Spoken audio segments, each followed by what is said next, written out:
Davies wrth i fodd ar bêl wrth i drad, a fe sy'n lledu'r chwarae allan at Dylan Rhys. Rhys at y postyn pella, peniad lawr ac yn gol i Jordan Lamb. Dylan Rhys yn croesi. Jordan Lamb ar y postyn pella yn ei ffenio i lawr, heibio i Alex Ramsey a'r myfyrwyr ar y blaen.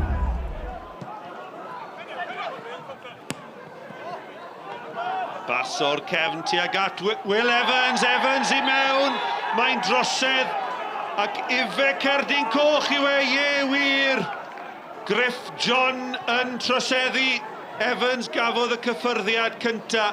Neb arall o flaen Evans oedd e mewn ar gol. Griff John wedi danfon o'r ca. Wooldridge yn ei lledu ddi y peniad lawr. Elliot Evans. Evans eto! O, arbediad dwywaith gan Alex Ramsey.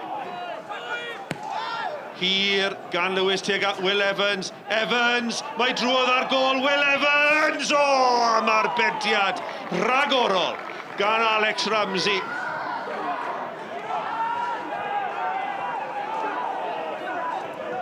O, bêl yn cael ei ryngipio.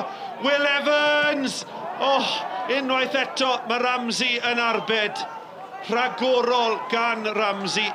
Mae wedi cael gêm gampus rhwng y pist i Caernarfon.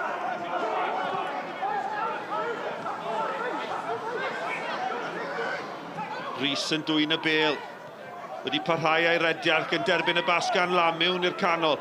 Elliot Evans yn disgwyl. Evans! Gwych gan Elliot Evans yn sicrhau'r 3 phwynt i'r myfyrwyr. Yn reoli'n wych gyda'i gyffyrddiad cynta ac ergyd isiel trod dde heibio i'r arwr Alex Ramsey. Christian, many congratulations. Another 3 points, a 5th home win of the season, but it is one that keeps you in the bottom 6. I think just happy with the performance. With 5 games to go, we had TNS away, Barry home, Bala home, Caernarfon home, 4 of the top 5. And we've won 3, drawn 1 and lost 1. That tells you the calibre of play that we've got. However, as you rightly say, it keeps us in the bottom half of the table. But you know, the big boys in the league, when they spend big and they get their reward, so they are going to finish there. So you know, ourselves, Druids and Newtown will battle that out, and you know, we're pleased. 31 points again. That's an incredible target to get, and not to get in the top 6. But we'll fight hard in the bottom 6 like we did last year, and hopefully finish in that 7th spot and give ourselves an opportunity to go and play European football again. Sean, 5th game without a win, 4th game without a goal. It's going to be a real uphill struggle for your team in the top 6. Yeah, it is. You know, we've addressed that at full time, to be fair. We had a chat with the boys at the end, and yeah, okay, we maybe haven't called Will Fuller into too much action, to be fair, but it's not through the want of trying. You know, to be fair, you know, Emma and Lewis, you know, and Brad at the back there, you know, they're decent, they keep a tight ship. But yeah, like you said, you know, we're without a goal in a couple of games now. We've got a nice distraction, to be fair. I think going down to Ammanford is going to be some occasion. It's going to be a tough game, but yeah, it's nice to get that little bit of a distraction from the league now. Pa mor siomedig yw'r bechgyn bod chi wedi gorffen yn y 6 eisiau?